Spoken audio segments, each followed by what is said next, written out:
నీ ఫ్యామిలీ బ్యాక్గ్రౌండ్తో దేవునికి పని లేదు. మీ అమ్మ ఎవరు, మీ నాన్న ఎవరు, మీ నాన్న ఎంత ప్రార్థనా పరుడు, మీ అమ్మ ఎంత ప్రార్థనా పరురాలు, ఈ ఫ్యామిలీ బ్యాక్గ్రౌండ్తో దేవునికి సంబంధం లేదు.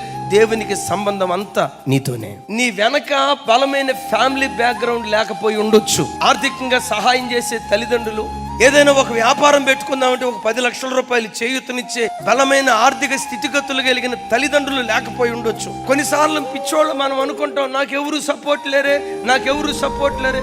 ఇంకొంతమంది మూతి ముందుకు చాపి ఏమంటారు తెలుసా, మాకు దేవుడు తప్ప సహాయం చేసేవాళ్ళు ఎవరు లేరు. ఆ సహాయానికి మించిన సహాయం ఏముందో చెప్పు. ఆ ఒక్క ఆధారం నీకు దొరికితే అదో పాతాళంలో కూరుకుపోయిన నిన్ను లేవనెత్తి ఆకాశమంత ఎత్తుకు లేవనెత్తటానికి నేను ప్రకటించే దేవుడు శక్తివంతుడు.